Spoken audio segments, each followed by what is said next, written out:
Amis, donc ce soir, nous sommes avec Jean-Pierre Chamodeau.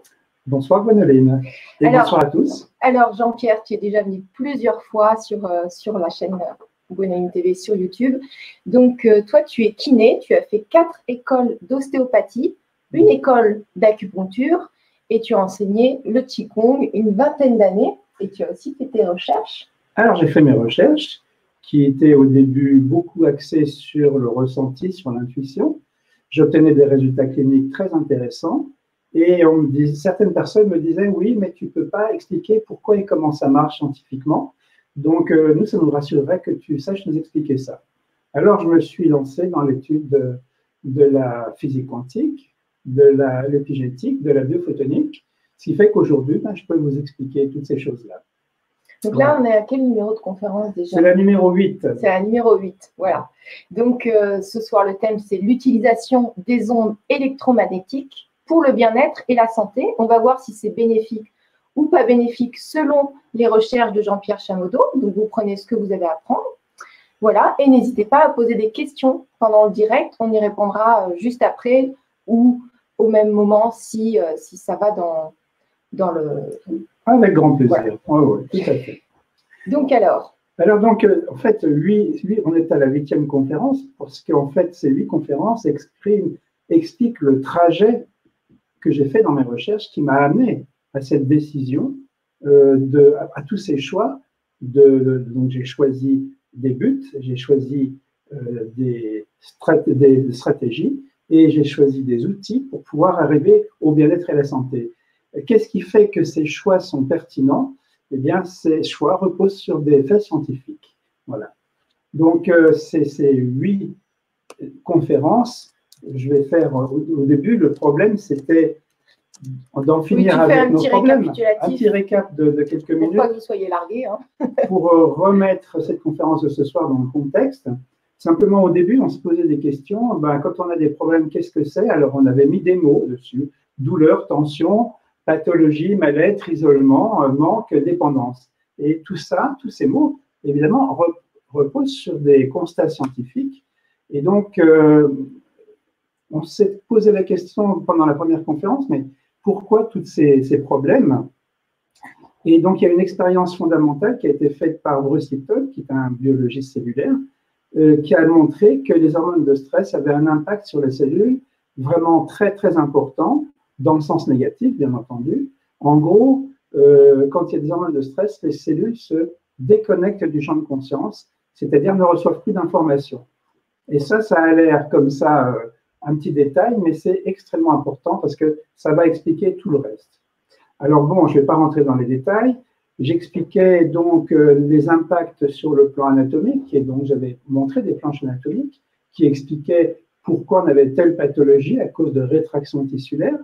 Et puis, j'expliquais aussi les pathologies d'origine physiologique, ça dû à la déconnexion et l'absence de circulation de l'information. Donc, en gros, pour résumer, il y a 2 modes de pensée qui s'opposent. Il y a le mode de pensée ancien, qui est matérialiste, qui dit l'être humain n'est qu'un corps physique. Et donc, l'autre être humain est un autre corps physique et nous sommes séparés. Et il n'y a pas d'interaction possible entre 2 corps physiques à distance.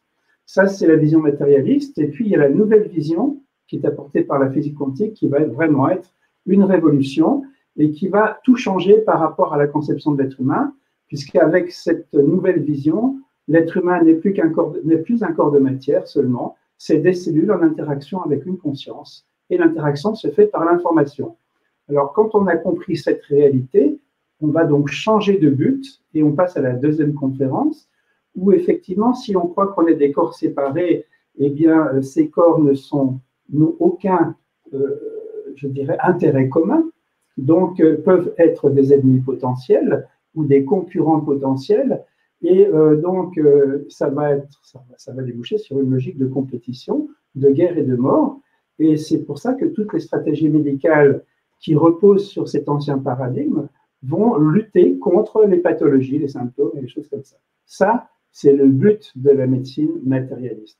Maintenant, avec la nouvelle conception quantique qui a démontré que nous sommes tous un, nous sommes tous la même conscience, c'est-à-dire que Gwénoline, tu es une partie de moi, que tous les êtres humains qui sont en face ici sont une partie de moi.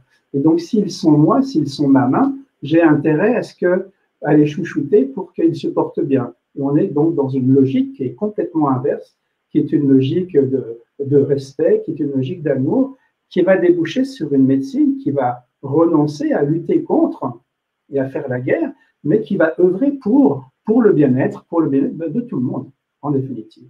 Alors, donc, on voit que les buts changent, c'est ce que j'expliquais dans cette deuxième conférence. Juste une petite parenthèse, toutes les conférences, vous pouvez les retrouver sur la chaîne Gwendoline TV.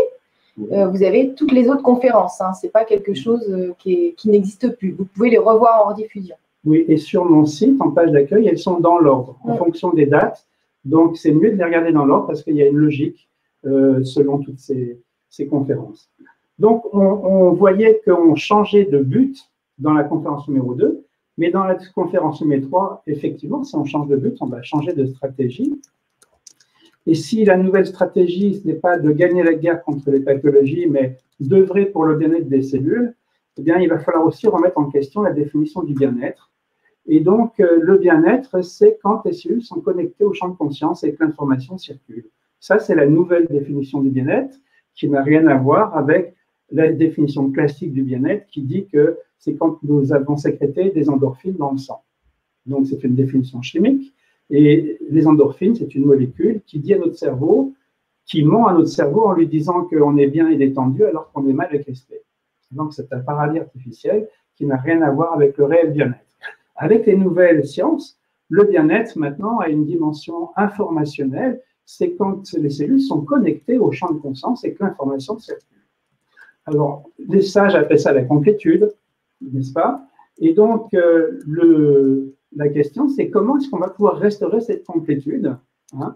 Donc, on avait vu qu'on allait agir sur le comportement des cellules pour les reconnecter, mais à quel niveau on va agir pour pouvoir avoir un impact sur les cellules? On s'est rendu compte que si on agissait directement sur la matière, ça ne marchait pas, et que pour ça, il fallait agir sur le champ. Et c'est quand on modifie le champ qu'on va pouvoir avoir un impact sur la cellule et sur la matière. Ça, c'était la conférence numéro 3, donc avec toutes les bases scientifiques, bien sûr.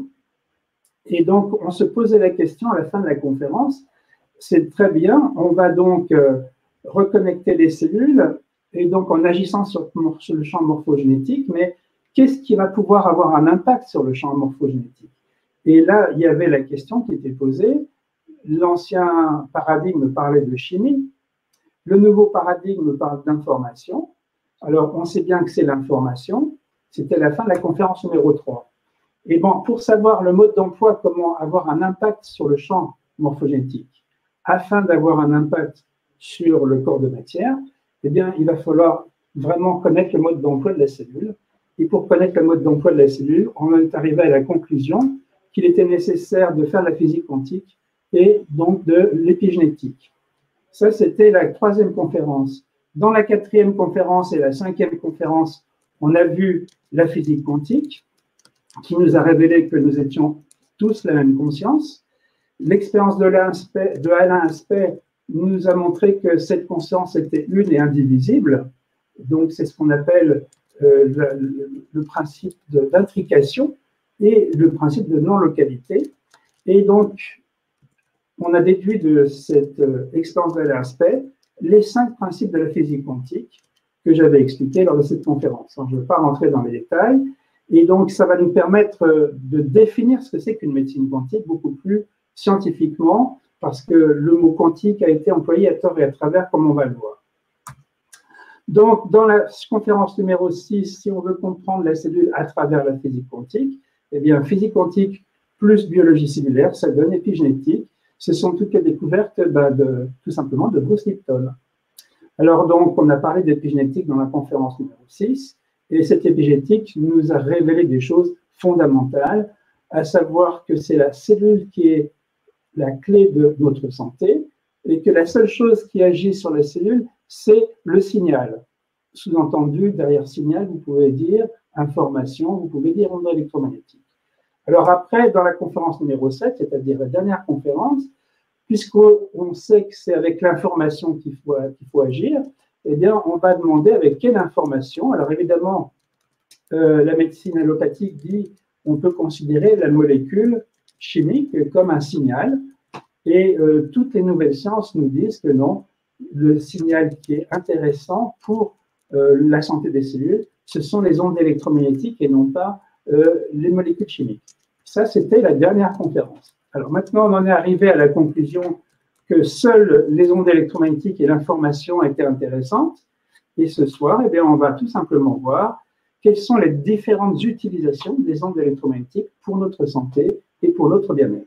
Et vous verrez en fin de conférence pourquoi je renonce. Alors, il y a des machines qui ont été faites par de nombreux scientifiques pour aller dans cette direction. On va explorer ces merveilles parce que certaines machines donnent des résultats extraordinaires, comme vous allez le voir. Mais vous allez voir en fin de conférence pourquoi je vais renoncer à toutes ces machines et pourquoi je vais proposer d'agir directement de conscience à conscience. Voilà pour la présentation. Maintenant, on peut passer à la conférence. Super. Ça va? Très bien. Alors, bon. Tu veux peut-être que je montre les diaporamas? Oui, tu peux montrer l'image de Lakowski. Voilà. Donc, on va regarder un petit peu qu'est-ce qui s'est fait avec les ondes électromagnétiques pour améliorer la santé des gens. Et le premier qui est arrivé s'appelle Georges Lakowski, qui est un scientifique et ingénieur russe, donc, et qui a vécu en France. Et ce monsieur est parti sur une hypothèse qui n'était pas, à l'époque, qui n'était pas prouvée, et qui a été prouvée par la suite, notamment par Fritz Albert Popp. Et donc, l'hypothèse était que les cellules pouvaient communiquer entre elles par d'autres voies que les voies classiques comme la chimie ou comme les bioélectriques. Alors, qu'est-ce qu'il nous dit Georges Lakowski dans son livre « Les origines de la vie » Il nous dit « Les cellules vivantes possèdent des systèmes de résonateurs capables d'émettre et de capter des informations selon les mêmes principes que le système d'émetteurs-récepteurs radio. » Autrement dit, les cellules sont des oscillateurs, sont des émetteurs et des récepteurs d'ondes électromagnétiques et d'informations.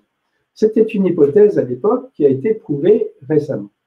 Et donc, dans son hypothèse, les cellules qui sont considérées comme des oscillateurs se transmettent des informations en émettant des ondes électromagnétiques. On revient toujours aux ondes électromagnétiques. Et chaque cellule a sa propre fréquence de résonance. Alors, je vais donner l'exemple de deux guitares qu'on met l'une à côté de l'autre. Et si ces deux guitares sont bien accordées, quand vous pincez la corde de La d'une guitare, vous voyez que la corde de La de l'autre guitare se met à vibrer. C'est ce qu'on appelle le principe de résonance. Et quand, imaginons que la corde de La, ce soit le foie, et bien la corde de Si, ça pourrait être le cœur, par exemple, etc. Et donc, les organes ont leur fréquence de résonance, tout simplement. Voilà comment ça fonctionne. Chaque cellule a sa propre fréquence de résonance. Et le principe qu'apporte l'hypothèse toujours qu'avait émise et qui s'est donc vérifiée par la suite, Lakowski, c'est quand un organe devient malade, il n'émet plus les mêmes fréquences que l'organe sain. Donc, en fréquence, il peut baisser ou augmenter ses fréquences et ça correspond plus. C'est comme si, quand on se branche sur une radio, et bien, quand on règle, on voit que si ce n'est pas tout à fait bien réglé, ça fait chut, et donc l'information ne passe plus. Et donc, les cellules ne peuvent plus communiquer, ni recevoir les informations, ni émettre des informations, ni se coordonner. Donc, le corps, il ne peut plus se coordonner. Et voilà, les cellules ne peuvent plus se parler et ne peuvent plus se coordonner. Tout à fait. Donc, le langage cellulaire n'est plus compris par les cellules et les cellules dysfonctionnent. Donc, c'est un petit peu, c'est comme si on était avec un récepteur de radio et qu'on n'est pas accordé sur la bonne fréquence, alors ça fait chut. Véronique a dit exact, je confirme, je suis musicienne. Et voilà. Donc, quand les organes ne vibrent plus sur la bonne fréquence, ils ne peuvent plus recevoir d'informations. Et conclusion? Eh bien, il faut les remettre sur leur bonne fréquence pour que l'information puisse passer à nouveau. Et à ce moment-là, on constate que les maladies disparaissent. Alors voilà qui est intéressant. Et donc, Georges Lakowski, du coup, a fait un appareil en collaboration avec Nikola Tesla, c'est quand même des grands noms, hein, c'est pas n'importe qui, ces gens-là, et de Royal Rife. Et donc, ils ont fait un appareil qui génère des champs de fréquences dans un spectre qui est assez large. Et donc, le principe, c'est de régénérer les cellules. Donc, on place les cellules atteintes dans ce spectre de fréquences et elles reconnaissent leur propre fréquence, elles résonnent dans leur propre fréquence. Et du coup, la maladie disparaît. Alors, il y a eu des expérimentations faites de 1920 à 1930 avec les machines Lakowski. On les appelle oscillateurs à ondes multiples. Et donc, ça activait les processus de guérison. On avait d'excellents résultats, y compris sur les maladies dégénératives, les leucémies et le cancer. Alors, la question que je pose, c'est pourquoi on n'a pas continué à utiliser ces appareils et pourquoi on les a oubliés. Alors ça, c'était le premier acteur, Lakowski. Maintenant, on va passer à Royal Rife, qui s'est amusé aussi à travailler sur le principe de la résonance, mais il a utilisé le principe de la résonance pour détruire des virus. Donc, il faut savoir que Royal Rife donc, a construit le premier microscope pour virus et qu'il est le premier à avoir identifié des virus du cancer. Et donc, sa méthode consiste à éliminer les virus mortels par la résonance.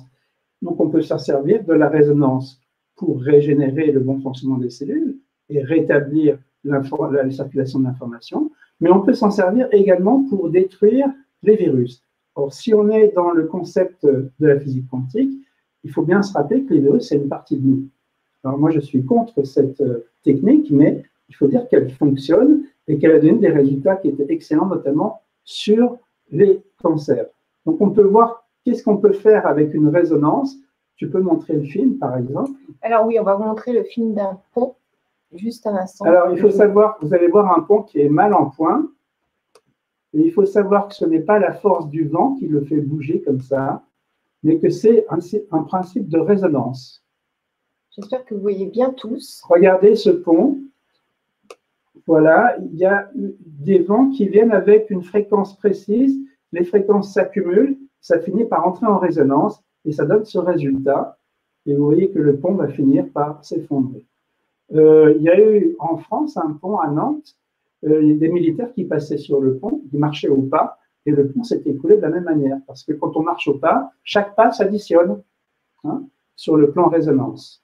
Ça entre en résonance.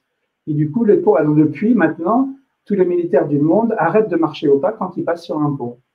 Donc ça, on peut penser que ça, c'est de l'effet du vent. Et oui, toi… mais ce n'est pas du tout l'effet du vent. C'est ce qu'on appelle la résonance. Ok. Voilà. Alors, pour ceux qui sont sur Facebook, je vous ai informé, venez voir sur YouTube parce qu'on peut partager le diaporama. Je ne peux pas le faire sur Facebook. Mais regardez la vidéo, c'est très intéressant. Donc, sur YouTube. Voilà, Royal Rife s'est servi de ce principe pour faire la même chose au virus et pour détruire les virus. Voilà. Et donc, en 1934, à l'Université de Californie, il va initier une expérience médicale sur des cancéreux incurables. Il a traité des cancéreux dans sa clinique. Résultat, 100% de guérison sur des cancers incurables. Donc, dans les 30 jours qui ont suivi donc, ce traitement, 86% des patients ont guéri et le reste des patients qui n'avaient pas guéri, ils ont adjoint un traitement adapté pour les autres patients et 4 semaines plus tard, donc, tous les patients étaient guéris. Alors, même chose. Il y a Antoine qui dit qu'il a vu le pont complètement chaviré. Il dit que c'est absolument incroyable quand on pense que c'est la résonance. Oui, et ça n'a rien à voir avec le vent. Parce que le vent lui-même n'aurait pas fait bouger le pont d'un millimètre. Voilà. Alors, donc, voilà. Donc, c'est efficace, mais pour moi, c'est une méthode de guerre. C'est lutter contre le virus et ça tombe dans l'ancien paradigme. Je préfère Lakowski qui œuvre pour le bien-être des cellules, qui le remettent sur les fréquences. Alors, tout ça, ça a été laissé tomber. Et pourquoi ça a été laissé tomber? Je suppose qu'il y a des histoires d'intérêt là derrière, puisque quand on obtient 100% de résultats sur les cancers, pourquoi est-ce qu'on ne donne pas ce traitement à des cancéreux aujourd'hui? On peut se poser la question. Donc, ces thérapies par résonance sont revenues en force le jour où on a commencé la conquête spatiale. Alors, laisse-moi un instant, parce que c'est nouveau pour moi de partager. Tout va bien. Voilà. Tu peux continuer et je vais vous partager une image. Alors, ce qui s'est passé, c'est que pendant la conquête spatiale, en 1973, à 400 km du sol, il y a un astronaute russe qui est saisi d'une terrible rage de dents. Alors, évidemment, un médecin à terre lui indique un médicament Mais il se trouve que le principe actif ne font pas effet et la mission spatiale russe doit être complètement interrompue, simplement parce que le médicament n'agit pas dans l'espace. La chimie n'a pas d'impact sur le corps dans l'espace. Conclusion, la médecine allopathique n'est pas suffisamment fiable dans l'espace et ils ont été obligés de trouver d'autres solutions pour soigner donc, les cosmonautes dans l'espace. Donc, effectivement, en apesanteur, il faut bien savoir que l'organisme des astronautes est perturbé. Les traitements moléculaires n'ont aucune prise sur les physiologies qui sont complètement instables. Alors, comment faire pour soigner des astronautes? Eh bien, les Russes ont développé des médecines dites quantiques. Quand je dis dites quantiques, c'est parce que l'appellation quantique, pour moi, n'est pas juste et on en parlera tout à l'heure. Et donc, en fait, leur définition de la médecine dite quantique, c'est une approche non moléculaire et donc non matérielle de la santé. On va parler d'ondes électromagnétiques et d'informations, bien entendu. Alors, dans l'aérospatiale russe, ils ont fait quand même quelques découvertes. Ils se sont rendus compte que seuls les paramètres qui ne changent pas dans l'espace sont les paramètres énergétiques et que donc l'électromagnétisme de notre corps maintient des repères fiables, beaucoup plus fiables que la biologie. Les repères biologiques ne sont pas fiables dans l'espace. Donc, la conclusion, on va agir au niveau électromagnétique pour aider cette physiologie à retrouver son équilibre dans l'espace. Les scientifiques russes s'attellent à perfectionner cette nouvelle médecine énergétique et en fin 80, il y a eu une perte de vitesse de l'URSS qui ont poussé les scientifiques à rendre public leur procédé. Et en 95, il y a une équipe russe qui décroche une médaille d'or au Salon de Genève avec le Milta, c'est un appareil particulier, je ne vais pas rentrer dans les détails. Et donc, simplement, maintenant, on va regarder un peu comment ça fonctionne, leur médecine. Donc, en 1945, les militaires russes lancent des recherches sur les effets de l'électromagnétisme sur la santé. Ils envoient différents voltages dans différentes parties du corps humain et examinent le courant qui leur revient. Les signatures spécifiques qu'ils reçoivent en retour sont vues comme chargées d'informations sur l'état du corps traversé. Donc, un tel procédé permettait de faire des diagnostics, mais également des soins à distance, depuis la Terre vers les cosmonautes. Et donc, on a pu aussi évaluer l'envoi d'un juste voltage à un juste dosage et que ça pouvait provoquer des guérisons. Donc, ça, c'est leur expérience. Après, ces thérapies quantiques ont été introduites en France par plusieurs personnes et plusieurs appareils. Parmi les appareils qui ont été introduits en France, on peut citer l'AMSAT, le Métatron, le Milta, le Physioscan, etc. Et donc, il faut savoir que en Russie, cette médecine est complètement, elle est acceptée officiellement. Pratiquement tous les médecins pratiquent cette médecine, ce qui fait qu'ils ont pu stocker une expérience, des statistiques qui leur permettent maintenant de faire des recherches qui sont extrêmement intéressantes. Et donc, ils se sont rendus compte que tout est vibratoire et que tout a une fréquence spécifique, donc les cellules, les tissus, les organes, les virus, les bactéries, les pathologies, les états énergétiques, les états psychiques et les remèdes. Alors, ils ont fait comme ça des banques de données, ils ont stocké les fréquences et donc qui peuvent être intéressantes dans l'application de la médecine. Donc, ces banques de données, ils ont étalonné différentes fréquences et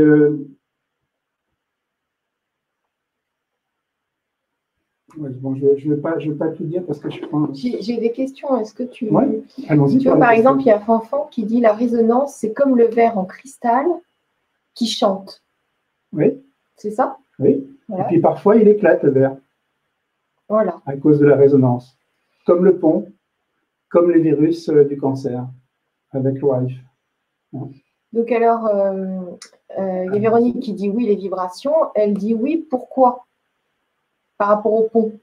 Pourquoi c'est des vibrations qui font ça au pont? C'est ça, vraiment, ils n'ont pas bien compris. Alors, en fait, quand on parle d'onde, on parle de sinusoïde. Hein? Et bien, il faut savoir que si il y a le talon qui touche le pont, si tous les talons touchent le pont en même temps, ça s'additionne l'amplitude. Et donc, ça augmente l'amplitude. Et donc, ça rentre en résonance. Et donc, ça détruit le pont. Voilà. Okay. Je ne sais pas si je me suis expliqué correctement. Ils vont nous dire. Ouais. Parce qu'on fait la conférence pour eux, donc faut que tout le monde comprenne. J'essaie de comprendre parce que je n'ai pas tout compris non plus. Hein. Je vous parle de ce que j'ai compris moi, mais je n'ai pas tout compris, hein, bien sûr. Ok, donc on peut continuer. On continue? Oui. Alors, comment ça fonctionne, ces machines? Il y a un ordinateur qui agit comme un émetteur-récepteur, et donc à travers des électrodes. Alors souvent, ça, on pose des électrodes sur les pieds, sur les mains ou sur la tête, avec des casques. Hein. Et donc, il y a un signal qui passe, qui va détecter les zones de disharmonie.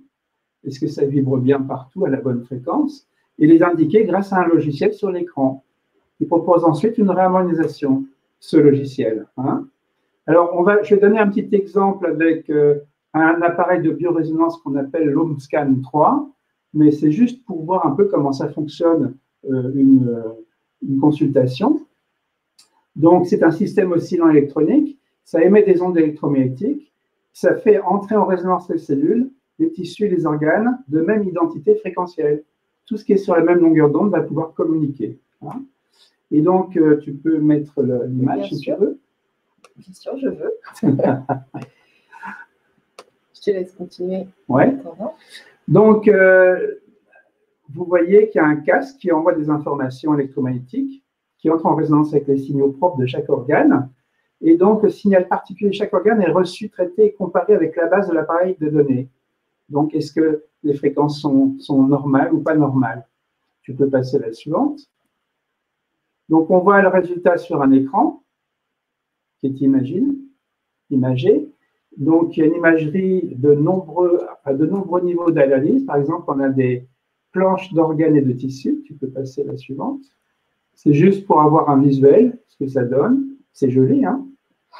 Voilà. Et tous ces organes, ces planches sont regroupés en 9 systèmes. C'est l'image suivante. Tu vois? Alors, système digestif, respiratoire, urogénital, etc.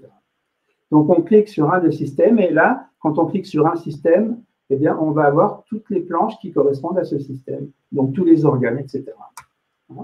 Et donc, première analyse, on a un symbole graphique, on y est, et vous voyez en bas à droite, il y a des petits symboles, 1, 2, 3, 4, 5, qui correspondent à des états énergétiques de l'organe en question. Alors là, on voit le foie et la vésicule biliaire. Donc, le 1 correspond à un état hypoénergétique, c'est les cellules qui fonctionnent trop lentement. Le numéro 2, vous voyez, donc c'est l'autre hexagone en 2, là c'est le niveau parfait. Et puis, par exemple, en 6, vous avez un carré noir, c'est les états hyperénergétiques, ça fonctionne trop à fond, trop vite, quoi. Hein. En gros, c'est très caricaturé. Donc, c'est cette première analyse qu'on fait. Et donc, on voit les zones qui sont en hypofonctionnement, en hyperfonctionnement, qui sont parfaites. Et puis, il y a une deuxième analyse, c'est les courbes. Alors, on analyse les courbes. Alors, il y a une courbe de structure, ça analyse la structure de l'organe, et une courbe de fonction, est-ce que l'organe fonctionne correctement ou pas? Et en principe, les courbes doivent être très, très proches l'une de l'autre. Alors, on prend un exemple avec le foie, qui est constitué de cellules d'hépatocytes, qui filtrent le sang. Voilà, donc il y a une structure biochimique qui est modélisée par une courbe bleue et sa fonction est modélisée par la courbe rouge. Alors, il y a une quatrième analyse, cohérence spectrale, cinquième analyse anthropique, je ne rentre pas dans les détails. Après, une fois qu'on a fait ces analyses, on agit pour traiter. Et donc, il y a 2 méthodes d'équilibrage énergétique. La métathérapie, donc l'appareil restaure l'équilibre énergétique par l'envoi de fréquences équilibrantes. Si on est en hypofonctionnement, on va augmenter la fréquence et ça va venir en fonctionnement parfait. Si on est en hyperfonctionnement, la fréquence va diminuer et on va arriver à la fréquence parfaite. Ça, c'est pour redonner à l'organe sa bonne fréquence. Et puis, la troisième chose, c'est de tester des remèdes. Alors, donc, chaque remède a une fréquence, chaque remède homéopathique, etc., en phytothérapie, oligothérapie, etc. Donc, voilà un petit peu comment ça fonctionne. Il y a d'autres appareils comme l'amourathérapie qui sont fondés sur le principe des points d'acupuncture. Donc, on analyse des points d'acupuncture. En ohms, on mesure le nombre d'ohms sur chaque point, sur les pointings, c'est-à-dire les points des extrémités, des doigts, des orteils, et qui fonctionnent sur le principe plus de l'acupuncture. J'ai une question. Oui, je t'en prie.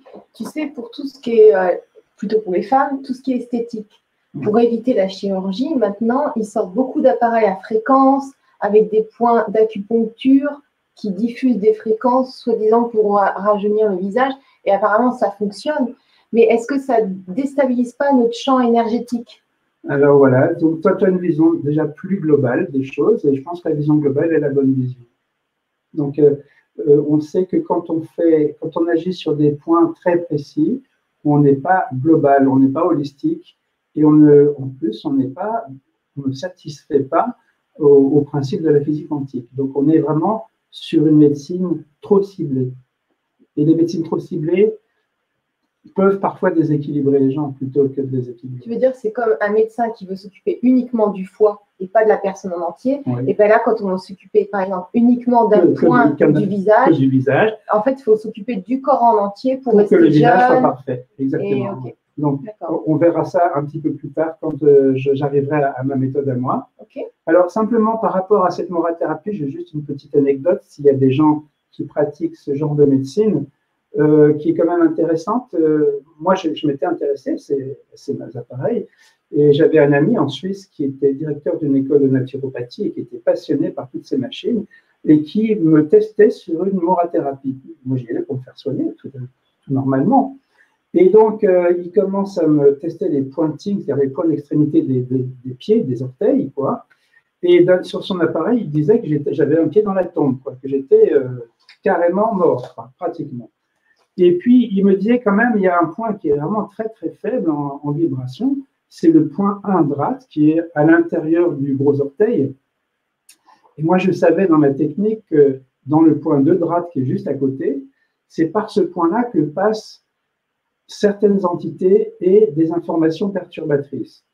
Et donc, informations perturbatrices, les ondes Wi-Fi et toutes sortes de choses comme ça. Plein de choses, il y a plein de choses c'est vraiment un sac pour tout. Hein. Et donc, j'ai une technique, moi, pour retirer ces informations perturbatrices, parce que j'ai remarqué que quand je fais des tests en ostéopathie ou quand je fais des tests en acupuncture, ces informations perturbatrices perturbent les tests. C'est pour ça que je les ai appelées perturbatrices. Et donc, on ne peut pas faire de diagnostic fiable, que ce soit en acupuncture, en ostéopathie. Et je me suis rendu compte avec cette expérience que, effectivement, quand il m'a dit que j'avais le 2 drate qui était vraiment, que le 1 drate était vraiment très très bas en énergie, je lui ai montré comment on retirait les informations perturbatrices. Il m'a retesté avec son appareil et j'étais parfait. Donc, simplement pour vous dire que si on les utilise mal, c'est pareil, ces appareils, si on leur fait trop confiance et qu'on se repose sur eux, sous prétexte qu'ils sont objectifs, eh bien, on peut être complètement à côté de la réalité. Et depuis, ce monsieur est devenu un de mes élèves et il enseigne à ses élèves que même quand on utilise des appareils de médecine quantique, eh bien, avant de faire un test, on retire des informations perturbatrices pour partir sur une base qui est juste. C'est ce que tu fais d'ailleurs toi en séance. C'est ce que je fais en séance, sauf que je n'utilise pas d'appareil. Comme vous allez le voir, j'ai renoncé aux appareils. Alors, il y a mademoiselle Lilou qui nous dit « J'ai pas compris, c'est un point entre le gros orteil et le second orteil ?» Alors, le 2 de rate, c'est un point qui est à la face interne. Montre quelque part sur j'ai un orteil. T'as pas d'orteil? Là, c'est ça mon orteil. Alors, voilà, c'est l'orteil gauche, d'accord?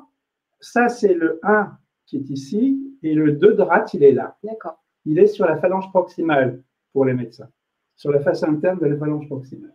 Le 2 de rate, c'est un point d'acupuncture qui est connu par tous les acupuncteurs. Voilà. Donc, ça m'a déjà incité à une certaine prudence. En tous les cas, ces machines peuvent être intéressantes, mais elles ne sont pas infaillibles et surtout, c'est sur l'utilisation de ces machines qu'il faut être prudent. Voilà ce que j'en retiens, moi, de mon... Alors maintenant, on va passer à un autre type de machine qui est encore beaucoup plus performant et qui est issu d'une nouvelle science qu'on appelle la biophotonique. Et quand on parle d'ondes électromagnétiques, il me semble important de parler de biophotonique parce que c'est fondamental pour comprendre comment les ondes électromagnétiques peuvent agir sur nos cellules, sur notre santé, sur notre bien-être, mais sur notre corps humain concret de matière et transformer complètement la matière de notre corps. Alors, la biophotonique, j'explique en 2 mots, puis après je rentre dans les détails. Il y a les organismes vivants, on s'est rendu compte qu'ils émettaient de la lumière. Et ces lumières, on appelle ça des biophotons. Mais c'est à très faible intensité, bien entendu. Et l'ensemble des biophotons de l'organisme constitue un champ cohérent qui est porteur d'informations sous forme d'hologramme. Voilà pourquoi je vais appeler la technique libération holographique du cœur pérical. On va parler beaucoup d'hologrammes dans une conférence spécifique là-dessus. Et donc, c'est ces hologrammes qui dirigent les processus vitaux de l'organisme et qui maintiennent son intégrité. Ça, c'est la grande découverte de la biophotonique et maintenant, on va rentrer dans les détails. Et donc, grâce à ce rayonnement, les cellules communiquent entre elles et envoient des informations sur leur état énergétique et sanitaire. Donc là, tout ce que disait Lakowski se révèle exact et va être prouvé par la biophotonique. Alors, il y a d'autres informations qui ne concernent pas que le fonctionnement des cellules, mais il y a des informations qui concernent carrément le code génétique et on va voir qu'il existe donc des gènes électromagnétiques et holographiques et qui vont c'est des vibrations, donc c'est des informations pures qui sont à l'origine de la constitution de l'ADN. Et donc, en définitive, c'est bien l'information qui va être à l'origine de l'ADN et non pas l'ADN qui est à l'origine de l'information. On va rentrer dans les détails. Tu peux montrer la photo si tu veux. Bien sûr. Alexander Gurevich, qui est un des premiers à avoir eu l'intuition de ce qu'on va découvrir en biophotonique. C'est un biologiste russe, même décidément, tout ce qui concerne les ondes électromagnétiques en Russie sont très en avance sur nous, bien sûr. Il n'y a pas autant d'interdits en Russie qu'en France concernant tout ce qui est invisible. Alors, il a constaté simplement, ce monsieur, qu'il mettait des oignons les uns à côté des autres et que ce qu'on appelait les mitoses, c'est-à-dire la multiplication cellulaire, était plus intense si on mettait la tige de l'oignon placée à proximité d'un autre plant d'oignon. Alors, il s'est dit, si ça accélère la multiplication des cellules quand on approche les 2 oignons, c'est qu'il y a un oignon qui envoie des informations à ce deuxième oignon qui augmente la fréquence des mitoses. Hein? Et donc, il en a déduit une hypothèse. Si c'est comme ça que ça marche, il y a une sorte de rayonnement qui est émise par un plan et qui est reçu par l'autre. Alors, il a fait des expériences pour vérifier. Donc, il interpose des écrans entre les 2 plans d'oignons, différents écrans. Et donc, il s'est rendu compte que la multiplication cellulaire s'arrête si on interpose une lame de verre entre les 2 oignons. Par contre, si on met une lame de quartz, elle continue. Alors, donc, la déduction qu'il en fait, c'est que la longueur d'onde de la radiation émise par l'oignon se situe dans le domaine des ultraviolets de l'ordre de 260 nanomètres, qui est arrêté par le verre, mais pas par le quartz. C'est comme ça qu'ils ont déduit la longueur d'onde. Conclusion, les cellules d'oignon émettent un rayonnement ultraviolet qui déclenche la multiplication cellulaire. Donc ça, c'était au tout début. Et beaucoup plus tard, en 1971, Reiter et Denis Gabor, prix Nobel de physique, vont confirmer cette hypothèse. Hein. Comme les photons des oignons proviennent d'un organisme biologique, encore beaucoup plus tard, ils ont par la suite été nommés biophotons par Fritz Albert Popp, qui est un grand nom de la biophotonique. Alors, entre 50 et 60, on découvre la luminescence, et c'est les chercheurs russes qui ont découvert ça, en la bioluminescence de 1954 à 1955. Il y a des médecins italiens, des physiciens, italiens, qui mettent en évidence que les plantes en phase de germination émettent un rayonnement de la gamme de la lumière visible. C'est juste les découvertes les unes après les autres qui vont faire que ça va devenir consistant au bout d'un certain temps et qu'on va finir par comprendre comment ça fonctionne. Donc, on parle de luminescence ultra ténue en 1950 à 1960. Il y a les scientifiques russes qui étudient le rayonnement de faible intensité sur les organismes vivants. En 1963, l'émission photonique on a découvert que l'émission photonique était un caractère général de tous les organismes biologiques. Ça ne concerne pas que les oignons, ça concerne tout ce qui est vivant, tout ce qui a des cellules. Et on s'est rendu compte que l'émission biophotonique est variable en fonction des espèces et qu'elles sont plus intenses chez les organismes supérieurs. Et le spectre de fréquence est lui-même aussi variable d'une espèce à l'autre. Ensuite, le Helmut Fischer, donc s'est rendu compte qu'il y avait une communication par des biophotons entre les cellules nerveuses et pas uniquement par les médiateurs chimiques. Il y a une communication par des ondes électromagnétiques, parce que les biophotons sont des ondes électromagnétiques, bien entendu. Hein. Et puis, alors là, ça a été beaucoup plus loin avec Kashnakev, qui a démontré que toutes les cellules, pas que les cellules du cerveau, communiquaient entre elles. Et donc, lui, il a fait des expériences en 1974.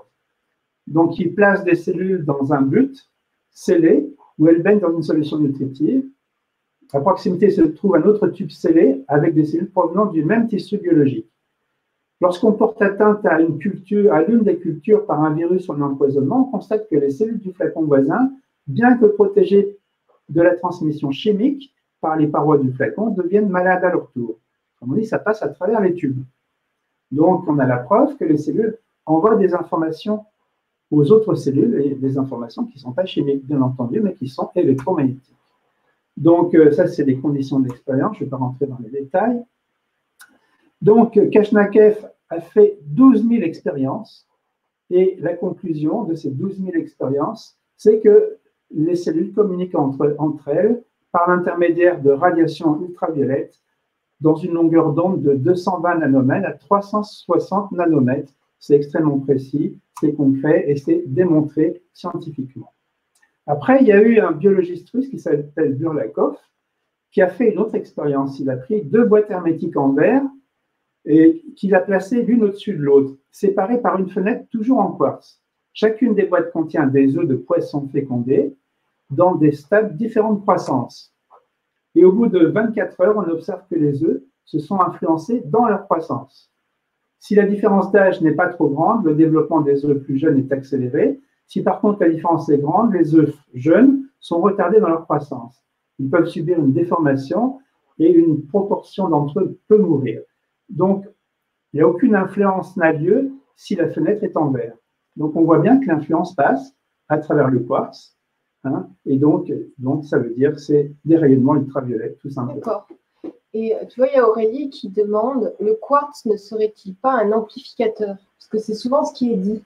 Oui, en plus, mais simplement, il présente la particularité physique de laisser passer les ultraviolets. D'accord, ok. Alors que le verre ne laisse pas passer les ultraviolets. Quand vous êtes dans votre voiture, vous ne pouvez pas bronzer. Si vous ouvrez la fenêtre, vous bronzez. C'est clair. Hein. D'accord, ok. Et donc, la conclusion de Burlakov, c'est que les informations qui passent par ces ondes électromagnétiques sont aussi des informations génétiques. Ah oui. Et oui, ça, c'est une preuve. Donc, les informations génétiques, ça va nous donner, il y a un génome génétique qui est supporté par les ondes électromagnétiques. Donc, c'est quoi un génome? Alors, le génome, c'est le code génétique, c'est l'ADN. D'accord. Hein? Je ne sais pas. Oui. C'est bon? Ben, si c'est ça, oui, ouais. vous me posez question. Bon, voilà. Alors, je suis tellement... j'aime tellement dire des choses précises et concrètes que je ne suis peut-être pas très vivant, mais il y a des faits qui sont vraiment extrêmement importants et que c'est important que les gens le sachent. Donc, je suis un peu crispé à cause de ça. Mais tant pis, on va Parce faire que avec. tu veux diffuser une information juste et c'est important pour toi. C'est ça. Oui, moi, je te pose juste des questions pour que nous, on comprenne mieux et que ce soit un peu plus... parce que c'est beaucoup de termes scientifiques. Ouais, welcome. OK. Bon. Alors, donc, en biophotonique, donc, les principes, c'est que les radiations sont issues d'un champ de photons presque parfaitement cohérent. Les biophotons sont des quantas d'énergie émis de façon continuelle et permanente par tous les systèmes vivants. Ils répondent de la physique quantique. Ils sont la manifestation d'un phénomène universel attribué à tous les êtres vivants. Tous les scientifiques qui adhèrent à cette vision de cette radiation de biophotons et son domaine de recherche, ils appellent ça la biophotonique. C'est pour ça qu'on appelle ça la biophotonique. Jean-Pierre, oui, dis-moi. Aurélie qui dit « Détendez-vous, c'est super ». Merci. Voilà. Alors, parmi ces grands scientifiques de la biophotonique, celui qui a vraiment marqué la biophotonique s'appelle Fritz Albert Popp. Il est donc... alors, Fritz Albert Popp, c'est quand même... il fait des études en physique expérimentale à Göttingen. Il a un doctorat en physique théorique à Mayence. Il est professeur à l'université de Magbourg. Et à l'université Kaiserslautern, il est directeur de recherche à l'Institut de biologie cellulaire et donc dans un autre centre de technologie tout en fondant la société de Biophotonics. Voilà, donc c'est un monsieur qui a quelques références scientifiques et il a prouvé plusieurs choses qui sont importantes de savoir, que l'origine des biophotons n'est pas calorifique, parce qu'on n'aurait pas très bien pu dire, c'est d'un rayonnement d'infrarouge. Or, il a démontré que ça ne vient pas des infrarouges. Il a démontré que ces photons ne viennent pas de la chimie, parce que quand il y a des réactions chimiques, ça dégage de la chaleur, et on pourrait dire, oui, ces biophotons viennent des réactions chimiques. Il a démontré que non. Et que les radiations sont issues d'un champ de photons presque parfaitement cohérent. Donc, ces trois preuves qui sont extrêmement importantes parce que ça va nous orienter dans nos recherches. Il a donc démontré que la longueur d'onde des photons, c'est de 200 à 800 nanomètres. Ça inclut donc les rayons ultraviolets, de 200 à 400 nanomètres, et la lumière visible, de 400 à 800 nanomètres. Alors, après, quand on a commencé à voir et à constater tout ça, on a commencé à faire des recherches pour voir quelles applications ça pouvait avoir pour la médecine. Évidemment, dans les années 70, il y a des chercheurs russes qui ont constaté que l'intensité du rayonnement change quand la cellule est agressée, endommagée ou qu'elle meurt. Donc, quand un virus pénètre la cellule, le rayonnement se modifie. Donc, si on voit des modifications de rayonnement et qu'on peut savoir à quoi ça correspond, ça va nous faire une méthode de diagnostic qui est vraiment très intéressante. Tu n'as pas des exemples pour nous imaginer un petit peu tout ça? Quand tu as un virus qui pénètre, eh bien, le rayonnement, il change. C'est plus le même. Hein, voilà. Donc, en 1974, les cellules touchées par différentes maladies ont des caractéristiques de rayonnement différents. Donc, même chose. Après, on a vu qu'il y avait une relation donc, avec les maladies, avec les virus, mais aussi avec l'état des cellules. Et donc, en 80, les photons des cellules contiennent l'information sur la présence de virus ou de bactéries, et le rayonnement est fonction de l'état de la cellule. Selon l'état de la cellule, ça ne va pas rayonner de la même manière. Donc, c'est intéressant parce que si on arrive à avoir un référentiel, on va pouvoir donc faire des diagnostics vraiment très intéressants. Ciblés. Voilà. Alors, en 2009, il y a un Japonais qui nous dit qu'il y a une cohérence forte dans l'émission des biophotons sur toute la surface du corps humain.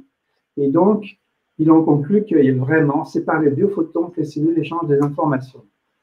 Donc, tous ces gens-là arrivent tous à la même conclusion, et sur des bases scientifiques.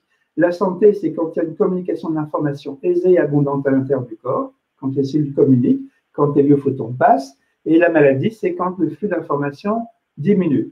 Alors, évidemment, par rapport à ma technique, eh bien, il faut savoir que l'information passe, mais il y a l'interface entre la cellule et l'information qui est l'eau.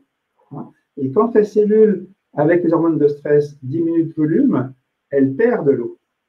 Et comme c'est l'eau qui contient l'information, ça veut dire que la cellule perd de l'information. Oui, et que ça passe moins bien aussi. Voilà. Donc voilà pourquoi ça m'intéresse beaucoup de faire grandir les cellules. Est-ce que tu veux bien nous parler un petit peu de ta méthode, de ta technique? Oui, bien sûr. Tu veux terminer d'accord, je comprends. Ouais.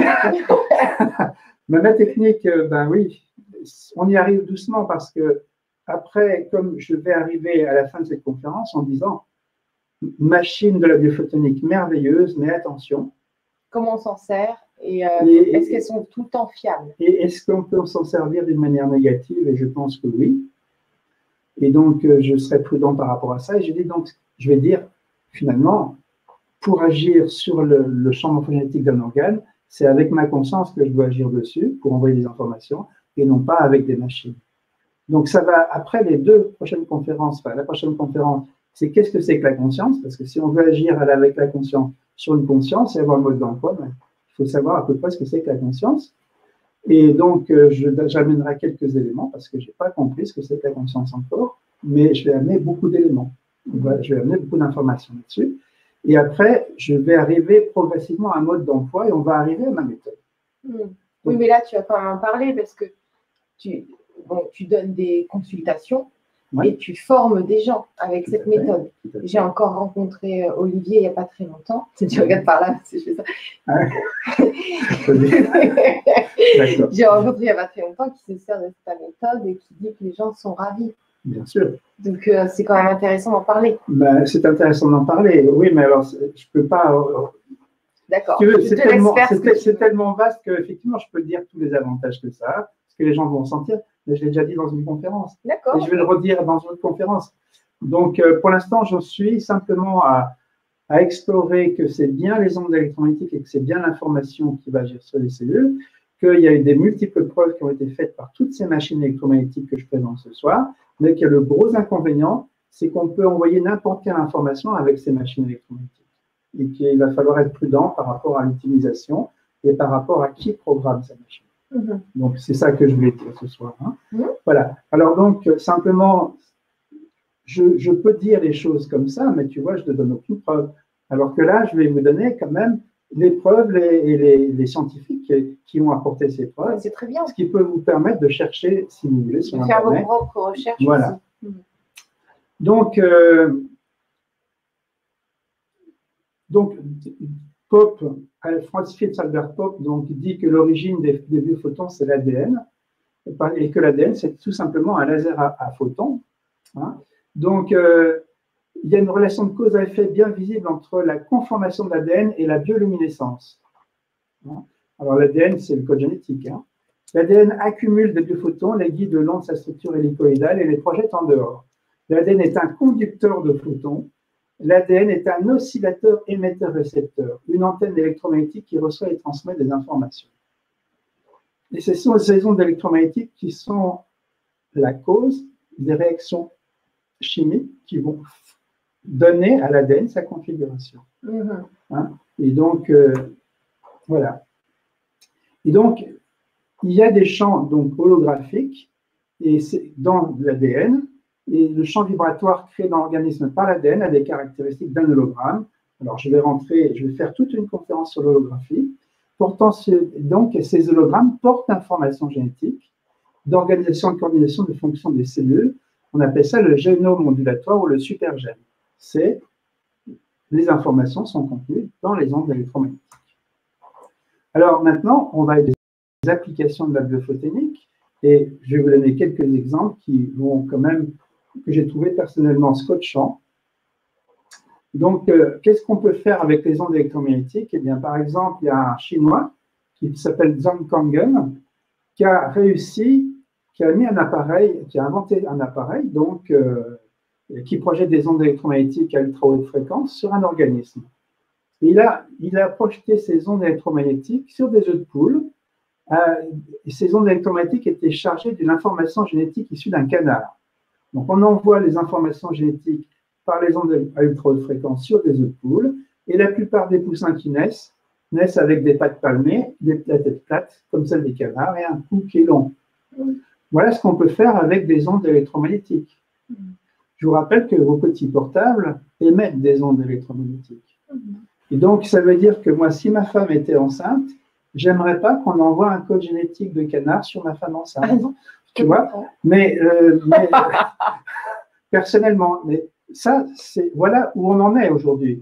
Voilà ce qu'on peut faire. Oui, on peut faire beaucoup de choses. Moi, ça te fait rire. Non, ça me fait rire. Un peu jaune, oui. Ça me fait pas rire, mais ce que je veux dire, c'est que tous les films de super-héros, vous préparent au fait que ce soit normal d'avoir des super-pouvoirs et de se transformer parce que ça fait 20 ans que c'est fait dans les coulisses et enfin, les grosses entreprises informatiques ont mis beaucoup d'argent pour justement modifier nos codes génétiques et les films que vous voyez sur les super-pouvoirs, les super-héros, c'est pour donner envie d'accepter qu'on fasse des expériences sur nous et qu'on trouve ça normal. Donc, on y vient. Là où ça devient un peu discutable, c'est qu'effectivement, on peut améliorer la santé des gens avec ces techniques, mais aussi on peut faire en sorte qu'ils deviennent un peu plus bêtes pour qu'ils soient d'un peu plus meilleurs esclaves. Ben, c'est ce qu'ils font avec les ondes de téléphone. Tout à fait. Alors, donc, voilà, donc c'est toujours la même chose. C'est l'utilisation qu'on fait qui peut être sain ou malsain. Voilà. Alors, il faut savoir que les modifications qu'ont subies les poussins, ils les ont transmis aux générations d'après. Hein? Et donc, évidemment, puisqu'on a changé les gènes, c'est comme ça. Et donc, ce même Chinois transfère des informations de guérison de rajeunissement à son père. Donc, ça a été une expérience qui a été menée en 1987. Son père avait 80 ans.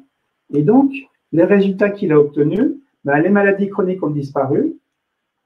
Allergie cutanée, bourdonnement d'oreille, acouphènes et tumeurs bénignes ont disparu également. 6 mois plus tard, ses cheveux ont repoussé alors qu'il était chauve. Et ses cheveux qui étaient gris sont redevenus noirs.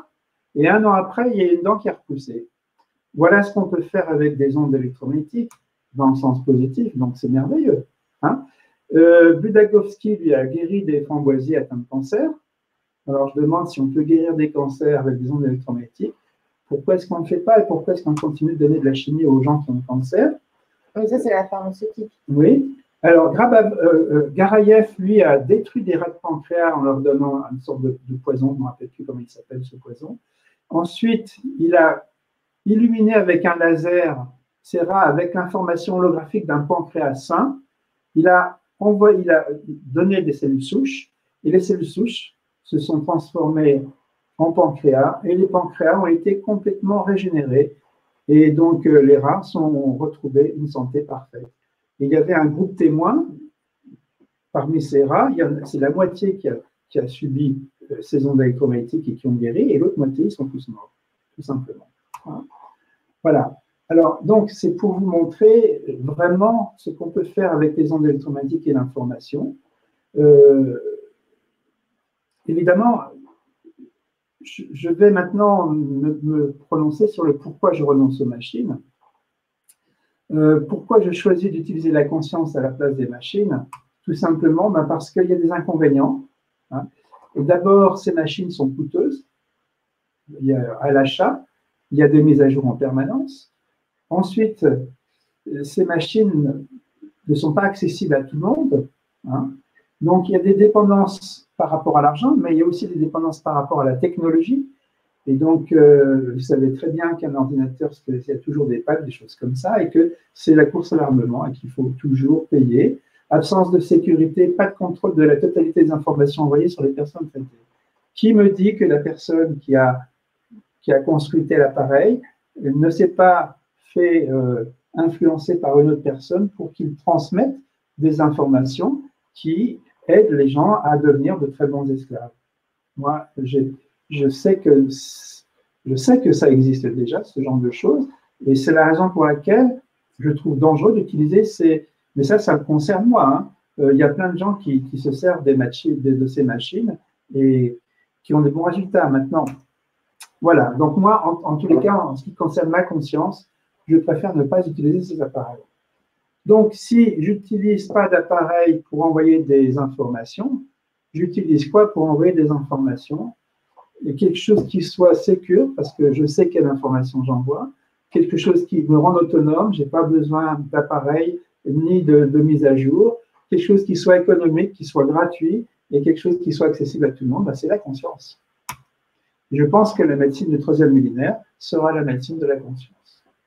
Alors maintenant, avant de passer, donc, là on arrive pratiquement à la fin de la conférence. Pratiquement. Pratiquement.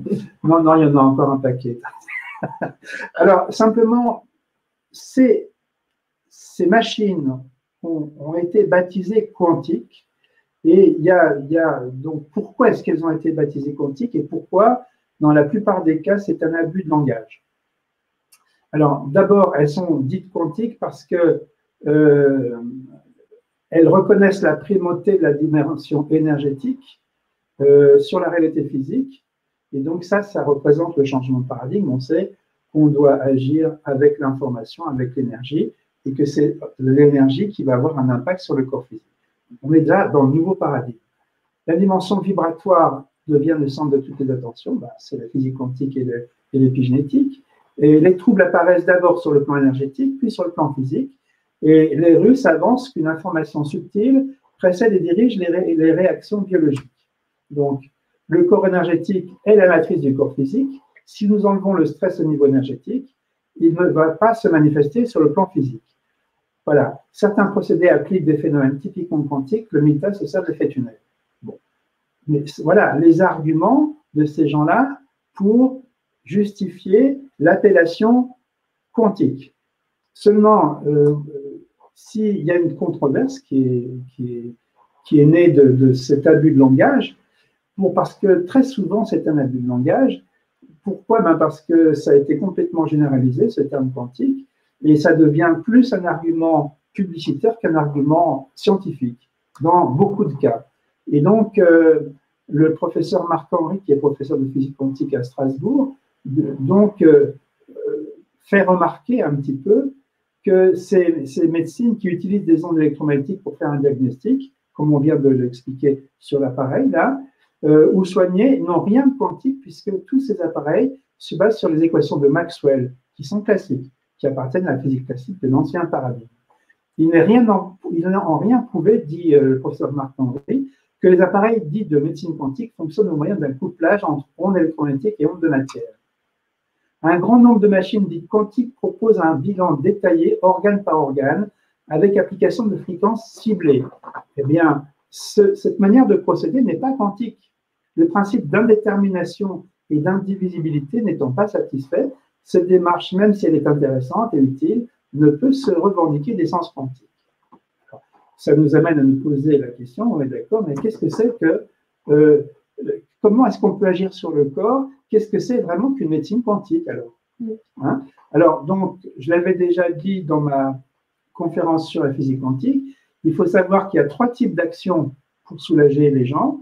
La première, c'est la médecine matérialiste. Alors, on agit avec la chimie et avec la physique mécanique d'Isaac Newton, des forces. On tire sur un tissu pour le rallonger. Ça ne se rallonge pas, ça ne marche pas. Bon. Après, il y a une deuxième médecine qui est énergétique. Là, tu parles des kinés qui étirent. C'est ça. Voilà. Après, il y a une médecine énergétique. Et ça, c'est celle qu'on vient de voir. Là, on agit avec des ondes électromagnétiques de toutes les fréquences. Puis après, il y a une médecine quantique qui agit au niveau informationnel. Alors ça, c'est l'information qui pose, parce que l'onde électromagnétique, on la charge d'information, comme en biophotonique. Hein. Et donc, mais on peut aussi agir d'une manière informationnelle par la pensée, par l'eau et par le son comme médiateur. Et ça, c'est bien évidemment la technique que je vais choisir. Alors maintenant, simplement, comme tout ça, ça a des bases scientifiques, simplement, le professeur Marc-Henri dit que maîtriser les méthodes de type 2 ou 3, c'est-à-dire énergétique et quantique, et juger que seul à niveau 1, c'est-à-dire matérialiste et pertinente, découle d'une méconnaissance, voire d'une ignorance de la physique quantique. Si les lois de la physique quantique sont correctement comprises et assimilées, cette attitude est carrément ridicule et intenable. Voilà ce que dit le professeur Marc-Henri. Après, il ne faut pas affoler les gens, parce que tu vois, du coup, il y a des gens qui se posent des questions. Mademoiselle Lilou qui dit, peut-on faire confiance aux magnétiseurs? Alors, bon. Parce que ça, chacun a son éthique, chacun a sa manière de fonctionner. C'est un ressenti. Il y a plusieurs techniques. Il y avait des techniques qui sont adaptées pour gagner la guerre. Il y a des techniques qui sont adaptées pour le bien-être cellulaire. Et puis, il y a, dans toutes les techniques, il y en a qui sont plus ou moins bonnes. Mais dans les gens qui utilisent ces techniques, il y a des gens qui les utilisent avec des intentions positives et d'autres des intentions négatives. Donc, c'est très difficile de faire la part des choses et ça requiert une certaine prudence. Ça ne veut pas dire d'être dans la peur et de ne plus oser rien faire. Ça veut dire quand même se renseigner. Après, voilà, un magnétiseur, normalement, il a une bonne intention. Et quoi que vous allez faire, si vous voulez vous former à quelque chose, faire un travail, rencontrer un thérapeute, vous allez vous renseigner avant de ces résultats. Donc, vous allez vous renseigner s'il a plutôt des résultats positifs ou négatifs. C'est plutôt comme ça qu'il faut faire, c'est plutôt se renseigner et à partir de là, prendre une décision. Chaque technique n'est ni bonne ni mauvaise. Le magnétisme, c'est pas bon, c'est pas mauvais. C'est la manière dont tu l'utilises qui est bonne ou mauvaise. Donc, ça dépend plus du praticien que de la technique. Alors, c'est vrai que le praticien haut de gamme, il choisit les bonnes techniques et il les utilise à bon escient pour libérer les gens et pour leur bonne santé, pour leur bien-être. C'est clair. Voilà. Enfin, la chose la plus essentielle, c'est que ces techniques vous reconnectent à votre champ de conscience pour que vous soyez autonome et que vous soyez libre. Voilà. Alors, simplement, je vais peut-être passer. Alors, est-ce que c'est utile que je revienne sur la définition de ce que c'est qu'une méthode quantique? Ah, tu peux? Ouais. Donc, il faut savoir que, bon, je ne vais pas revenir sur la conférence sur la physique quantique, mais il faut savoir que Alain Aspect a fait une expérience qui a démontré qu'il n'y avait pas de, comment ils appellent ça, de variable d'état dans cette expérience. Je ne vais pas rappeler l'expérience parce que si ça vous intéresse, allez voir donc la conférence sur la physique quantique que j'ai déjà donnée et qui est sur mon site et qui est sur le site de Guanali. Donc, simplement, quand il n'y a pas de variable d'état, ça a donné les 5 principes de la physique quantique et qui sont des principes qui expliquent ce que c'est que la réalité. Et ces 5 principes de physique quantique qui expriment la réalité sont contradictoires par rapport aux 5 principes de la physique classique. Et donc, ils sont en train de dire que la physique classique s'est trompée pour décrire la réalité. Et ça, c'est vraiment important. Parce qu'en fonction de la réalité, on va définir le but, et en fonction des buts, on va choisir les stratégies et les outils. Hein? Donc, c'est ce que je dis depuis le début. Alors, maintenant, si on veut comprendre le bon mode d'emploi, il faut comprendre les 5 principes de la physique quantique, et ça va vous donner la possibilité de dire, ah oui, ça c'est quantique, ça, ce n'est pas quantique. Hein? Et donc, vous allez pouvoir avoir vous-même votre petite idée là-dessus. Donc, dans le principe 1 de la physique quantique, c'est ce qu'on appelle le principe d'indétermination. Il est dit qu'il existe au moins un couple de variables où la connaissance exacte de l'un entraîne l'ignorance totale de l'autre. Quand vous, par exemple, vous avez la position d'une particule, vous ne pouvez pas avoir sa vitesse. Si vous avez la vitesse de la particule, vous ne pouvez pas avoir sa position, non pas parce qu'on a des appareils de mesure qui sont insuffisants, mais parce que la réalité est comme ça. Donc, ça paraît complètement fou, alors que nous, dans notre expérience classique, ben, quand on a la vitesse, on a la position, forcément. Et donc, c'est ce qu'on appelle le principe d'incertitude d'Heisenberg, mais ça va avoir un impact sur la thérapie, ce principe d'incertitude, le principe d'indétermination, pardon. Et donc, il nous indique qu'il faut rester flou. Si vous devenez très précis sur des organes, très précis sur des pathologies, très précis dans les ondes électromagnétiques à la fréquence que vous allez envoyer, ben vous n'êtes plus dans le quantique. Hein? Donc, il ne faut pas être ciblé. Par exemple, tu vois bien que tu avais une épaule bloquée. J'ai traité tout sauf ton épaule pour débloquer ton épaule. Je n'ai pas ciblé ton épaule. Et c'est parce que je n'ai pas ciblé ton épaule que je t'ai débloqué l'épaule. Tu te rappelles? Oui, elle était, elle fonctionnait bien. C'est juste quand il a mesuré, elle ne montait pas suffisamment haut. Oui, donc tu avais une diminution d'amplitude. On a retrouvé une amplitude de l'épaule. Alors, en kiné, on nous apprend à nous occuper de l'épaule quand l'épaule manque d'amplitude. Mais en physique quantique, on nous dit, ben, tu t'occupes de tout sauf de l'épaule et à la fin, l'épaule est parfaite. Oui, c'est ce qui s'est passé. Ouais. Et c'est ce qui s'est passé, et c'est ça la réalité, parce que ton corps m'a prouvé qu'en physique quantique, il ne se trompait pas. C'est grâce au corps humain, moi, que j'ai fait confiance dans des scientifiques qui, en plus, ont des preuves. Voilà. Donc, voilà, c'est le principe numéro 1. Donc, il faut donc faire appel à des mélanges. Le principe numéro 2 de la physique quantique, c'est indiscernabilité. 2 objets issus du même champ quantique sont parfaitement indiscernables, c'est-à-dire qu'aucune mesure physique ne pourra les distinguer l'un de l'autre. Quel est l'impact sur la thérapie? Eh bien, donc il faut renoncer à mettre des étiquettes sur quoi que ce soit. Une étiquette sur un organe, une étiquette sur une pathologie. Tu sais, c'est un diagnostic, on avait parlé. On disait que les diagnostics créent des choses qui n'existaient pas, qu'on appelle des pathologies. Hein? Je ne vais pas revenir là-dessus. Donc, toute médecine quantique est donc de nature généraliste, il n'aura aucune spécialité. Rappelle-toi, quand ton épaule était bloquée, j'ai soigné le sein droit, paf, ça a débloqué une partie de l'épaule. Puis après, j'ai soigné le foie et l'épaule s'est encore améliorée et j'ai soigné toute la tête aux pieds. Après, l'épaule était parfaite. Voilà ce que ça veut dire. Donc, j'ai pu débloquer ton épaule que parce que je n'étais pas spécialisé. Alors qu'en kinésithérapie, on m'a appris, quand une épaule était bloquée, je ne m'occupais que de l'épaule. Ça, c'est fondamental. Et je le prouve tous les jours, ça.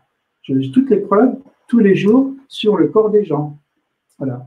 Alors, le 3e principe de la physique quantique, c'est l'indivisibilité. Un système quantique fonctionne comme un tout qui ne possède aucune partie. Donc, par exemple, en début de traitement, je trouve un problème sur le sein droit. Je traite le sein droit. Eh bien, en médecine classique, on va me dire, si tu traites le sein droit, tu vas avoir un impact que sur le sein droit. Mais dans les nouvelles médecines, on dit que tout est interconnecté. Donc, si je traite le sein droit, forcément, ça va débloquer tes hanches et tes épaules et tout le reste de ton corps. Hein? Voilà le principe numéro 3 d'indivisibilité. Et ça, moi, je le vois tous les jours dans ma méthode. Voilà. Alors, voilà. Donc, le corps est comme un tout. C'est une unité. Il n'existe aucune partie. Et comme le corps est l'expression de l'univers, eh bien, ça veut dire qu'on est tous un, c'est de la même manière. Et il faut comprendre le mode d'emploi et les implications de ces découvertes des physiciens. Nous sommes tous la même conscience et tu es un seul corps. Hein, et on ne peut pas te diviser en morceaux. Et c'est ce que fait la médecine classique, malheureusement. C'est pour ça que les spécialistes ont des problèmes. Même si on en a besoin aussi, il faut agir avec les deux en parallèle, ne pas cesser dans le discours. Mais bien entendu, tout à fait. Hein. Quatrième principe d'implication, eh bien, c'est ce qu'on appelle la non-localité, c'est-à-dire qu'en fait, il n'y a pas d'espace. Et s'il n'y a pas d'espace, ça veut dire que les soins à distance sont possibles. Et dans mes soins, je fais des soins à distance. Et donc, j'ai d'excellents retours de ces soins à distance. Mais ces soins à distance, ce n'est pas une vision de folie, c'est simplement, je me repose sur le quatrième principe qu'on appelle l'implication. Voilà. J'ai trouvé le mode d'emploi pour m'en servir, pour aider un être humain. Alors, donc, on peut faire des soins à distance. On peut les faire aussi par téléphone, par Internet, par Skype, par la pensée. Tout est possible. Cinquième principe, l'intemporalité. Ben, le temps n'existe pas. Hein. Donc, c'est le saut quantique. Je ne vais pas rentrer dans les détails. Mais on va pouvoir soigner le passé et l'avenir de la personne. Ça va peut-être être intéressant à ce niveau-là. Donc, selon la vision qu'on a. Parce qu'on peut avoir deux points de vue sur… moi, je ne vais pas rentrer dans les détails. Sinon, oui, parce que ça va être trop condensé. Ouais. Alors, donc, un exemple de thérapie qui ne se dit pas quantique, mais qui est quantique, c'est l'homéopathie. Hein. Donc, elle s'intéresse à un ensemble de symptômes et non pas à un symptôme précis. Donc, le principe d'intertermination est satisfait. On est bien dans le principe numéro 1. Comme il est généraliste et non spécialiste, le critère du principe d'indécimabilité est également satisfait. Le médicament homéopathique entraîne une réaction dans le corps tout entier. Donc, c'est le principe 3 d'indivisibilité. On sait qu'on n'a pas besoin d'absorber le médicament homéopathique, car le seul fait de l'avoir près de soi, c'est les ondes électromagnétiques qui passent, hein, peut être suffisant pour avoir le principe actif. Donc, c'est le principe d'implication à distance. Certaines très hautes dilutions permettent de traiter des problèmes anciens. Donc, on est dans le principe numéro 5 d'intemporalité. Donc, même principe pour ma méthode. Donc, c'est une méthode… Donc, le nom, c'est quoi ta méthode? La libération holographique du cœur calcable. Donc, cette méthode renonce à agir à un niveau matériel. Elle renonce à agir au niveau énergétique au moyen d'appareils à ondes électromagnétiques et toutes fréquences. Elle est une méthode informationnelle, donc on est dans le groupe numéro 3. Et c'est une méthode quantique parce qu'elle utilise l'effet observateur, l'intention par la pensée, le verbe, le son, la visualisation, le toucher quantique. Elle utilise l'eau comme médiateur, puisque l'information arrive sur l'eau. Et elle satisfait les 5 principes de la physique quantique. Donc, les 5 principes, les voilà. Voilà, donc, je ne vais pas… C'est ce que tu as dit juste avant. C'est ce que j'ai dit jusqu'avant. Voilà. Donc, on va bien travailler avec l'information. D'après l'épigénétique et Bruce Lipton, l'absence d'information positive nous rend malade. Et d'après la physique quantique, sans information positive, nous ne pouvons pas créer un corps physique positif et un monde physique harmonieux. Donc, il va falloir qu'on ait ces informations positives dont on a besoin. Et tu vois, là, on a eu beaucoup de choses scientifiques qui étaient vraiment très intéressantes. Est-ce que tu pourras nous donner aussi quelques exemples des séances que tu as eues avec les gens? Parce que maintenant, ça fait un moment que tu fais ça. Ouais. Quels sont les retours?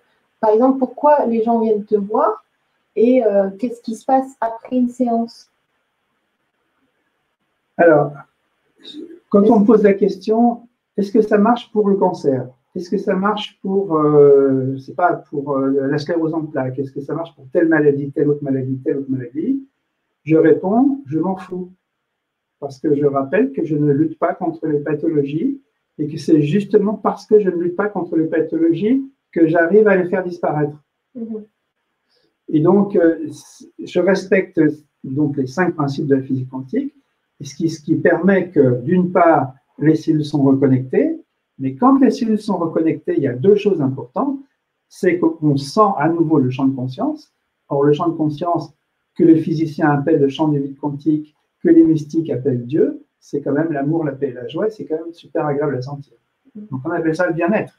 Hein. Donc, nous sommes l'amour, mais quand les cellules sont fermées, nous ne sentons plus l'amour que nous sommes. Et du coup, on a besoin de l'amour de l'autre, alors on va devenir dépendant de l'autre. On va être en manque si on n'a pas l'autre, hein, et puis on va vouloir prendre le pouvoir sur l'autre pour pouvoir avoir cette dose d'amour. Donc ça, c'est quand même un inconvénient majeur. On ne sent plus la joie que nous sommes, donc on perd la joie de vivre quand on est coupé, quand on est déconnecté des cellules. Or, quand je vous reconnecte à vos cellules, ben, vous sentez à nouveau l'amour que vous êtes. Donc vous êtes autonome, vous n'avez pas besoin de l'amour de l'autre. Vous rayonnez comme un soleil et vous donnez, tout simplement. Oui, donc ça c'est génial, mais est-ce que tu as quelques exemples?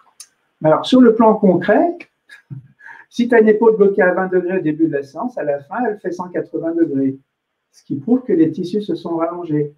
Et quand les tissus se rallongent, ben, ça tire moins fort sur les vertèbres, donc ça ne te met pas tes vertèbres de travers. D'accord. Quand tu réharmonises et reconnectes les cellules des vertèbres, ben, les vertèbres se remettent en place. Tu n'as plus mal au rein. Les cellules des os du crâne se remettent en place. Tu n'as plus mal au crâne. Tu n'as plus d'acouphènes, tu n'as plus de migraines, des choses comme ça. D'accord. Donc, en fait, ça couvre. C'est pour ça que c'est difficile. C'est propre à chacun, en fait. Mais c'est vrai que ça couvre les besoins de tout le monde, en fait. C'est bien d'avoir des exemples, mais chacun va avoir son propre résultat de la séance en fonction de ce que le corps a besoin de remettre. Enfin, quand on est aligné, c'est-à-dire que tout est ouvert, ben, le corps, il va aller à la priorité, s'occuper de la priorité, finalement. Et puis, c'est très difficile de parler à des gens d'une expérience qu'ils n'ont pas faite. Parce que quand tu sens, il y a des gens qui sont carrément shootés, hein, quand ils sentent leur âme, c'est-à-dire l'amour, la paix et la joie qu'ils sont, ils plaignent complètement, quoi. Et si tu veux, ils se mettent à te regarder. Habituellement, ils te regardent avec leurs yeux, mais à la fin de la séance, ils te regardent avec leur âme, c'est-à-dire avec l'amour qu'ils sont. À la fin de la séance, ils te disent merci. Au début de la séance, ils te disaient merci parce qu'il fallait dire merci, mais à la fin de la séance, ils te disent merci avec leur cœur. Hein. Ils te parlent avec leur cœur. Voilà, ça, c'est des exemples concrets. Et les gens, là, ils rayonnent, c'est-à-dire qu'il y a le corps énergétique qui rayonne, qui occupe toute la pièce. On appelle ça une expansion de conscience. Et c'est d'une douceur extraordinaire. C'est vraiment du nectar, quoi. Alors moi, je me régale à chaque fois parce que à la fin d'une séance, quand la personne est complètement rayonnante, moi, je baigne dans un bain d'amour. Et je trouve ça génial. Voilà. Et je me mets à rêver, d'ailleurs, parce que je me dis, si tous les gens étaient rayonnants comme ça n'ôterait pas les nets, ça donnerait quelque chose de très agréable. Parce qu'on serait peut-être à même, parce que quand vous sentez l'amour que vous êtes, vous sentez votre envie de contribuer au bien-être de l'humanité, de vous, de l'autre et de tout le monde. Hein, aime ton prochain comme toi-même, c'est ça en fait. Parce que arrivé à ce niveau-là, on sent qu'il n'y a pas de différence entre soi et l'autre. Donc on rayonne pour tout le monde, tout simplement. C'est difficile, hein, cette question. J'aime bien que tu me la poses, mais j'ai du mal à répondre. Parce que tu ne sais pas quoi répondre. Bah oui, c'est tellement vaste. Là, en fait, c'est ce qu'on vit en séance. Donc, c'est la manière dont tu l'as exprimé, à force de voir des gens dans cet état-là. C'est parfait. Maintenant, si les gens ont besoin de concret, il faut dire que vous avez un arc, le bois de l'arc avec la corde. La corde, c'est les tissus mous.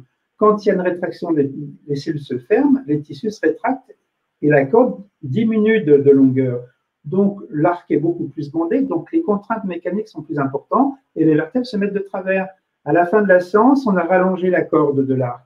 Donc, il y a moins de courbes, vous avez moins de syphose, vous avez moins de scoliose et il y a moins de contraintes mécaniques, donc les vertèbres partent moins facilement de travers. Et du coup, vous avez moins de sciatique, moins de douleur partout dans le dos. Voilà. En fait, ça résout tous les problèmes dont on parle au début de la séance, au début de la conférence. La douleur, les tensions, etc. Et alors, les gens me regardent dans les yeux avec leur âme. Quand ils me regardent comme ça, ils se sentent donc beaucoup plus proches de moi. Mais le fait qu'ils se sentent proches de moi n'est que la conséquence du fait qu'ils sont proches d'eux. C'est parce que je les ai reconnectés à leur âme qu'ils sont reconnectés aux autres. Et du coup, ils ne se sentent pas du tout seuls. Alors qu'au début de la séance, ils se sentaient seuls, isolés, si tu veux. Tu vois. Et donc, en fait, toi, moi, Dieu, l'autre, c'est 4 mots différents qui décrivent la même chose. Donc, si tu es plus proche de toi, tu es forcément plus proche de Dieu, de l'autre, et de toi, forcément. Et alors, donc là, c'est des séances, mais tu fais aussi des formations pour que chacun puisse pouvoir le faire à titre professionnel ou à ses proches. Oui, alors ce qui est intéressant, c'est que j'ai trouvé l'astuce pour que mes élèves ne se trompent jamais. Ce qui fait que dans chaque stage, ils passent leur temps à reconnecter toutes les cellules systématiquement. Alors, 3 jours d'affilée, à la fin des 3 jours, tu reviens complètement et tu es super bien. Moi, quand j'étais ostéopathe et que je faisais des études d'ostéopathie, au début, on est un peu maladroit, donc on ne réussit pas tout ce qu'on fait. Et en général, quand on est étudiant en ostéopathie, on ressort un peu déglingué des stages. Hein. Et là, mes élèves, ils ressortent en parfait état à la fin du stage. Tu vois. Voilà. Alors, donc, il y a plusieurs astuces. Autres astuces qui irritent beaucoup certains professionnels, c'est qu'avec la physique quantique, plutôt que d'aller déplacer les mains vers un organe, on fait venir le champ de l'organe dans nos mains. Ce qui fait qu'on n'a pas besoin de savoir où il est, l'organe. Donc, on n'a pas besoin d'apprendre l'anatomie. Mais le grand paradoxe, c'est que mes élèves, quand ils sortent du premier stage et qu'ils ont vu à quel point ils peuvent être efficaces, mais ils se jettent sur les livres d'anatomie pour savoir sur quoi ils peuvent agir. Alors qu'il n'y en a pas besoin. Mais bon, il y en a besoin en même temps. Ce n'est pas aussi simple que ça. Parce que quand tu as des belles planches d'anatomie, que tu vas visualiser un organe sain et que tu vas projeter cet hologramme que tu as fait sur l'hologramme sain, l'organe que tu vas traiter va devenir sain. De la même manière, tu as des belles planches d'anatomie aussi. C'est très précis, comme vous avez pu voir dans les précédentes conférences. Voilà. Je termine ou pas là, sur les informations positives? On est au bout là. Ouais, la conférence, à moins qu'il y ait des questions. Elle est déjà très longue. Il y a juste Mademoiselle Lilou qui dit: question s'il vous plaît, vous n'avez pas peur de prendre le mal des gens et du coup être malade quand vous faites des soins? Je veux bien répondre à cette question, mais il me faut un certain temps pour y répondre. Je refuse de me battre contre le négatif. Je l'ai expliqué pendant une conférence complète. Pour moi, l'ombre n'existe pas. Et ça, c'est une réalité physique. Ce n'est que l'absence de lumière. Le mal n'existe pas. Ce n'est qu'une absence d'amour. Donc, je ne vais pas lutter contre ce qui n'existe pas. Si l'ombre n'existe pas, je ne vais pas la retirer. Je ne vais pas lui faire la guerre puisqu'elle n'existe pas. Ce qui est logique, c'est de rajouter de la lumière, par contre. Eh bien, au lieu de lutter contre le négatif, je vais rajouter de l'amour. Donc, voilà pourquoi je ne peux pas aller dans cette direction-là. Très bien. Là où j'en suis. Très bien. Voilà. Ça répond? Ok. D'autres questions? C'est bon pour le moment. Je termine? Vas-y. Donc, si on manque d'informations positives, l'épigénétique et la physique quantique nous dit que ce n'est pas bon. Donc, c'est pour ça qu'il faut que les cellules se regonflent, que l'eau rentre pour qu'elles puissent avoir l'information et qu'elles soient reconnectées.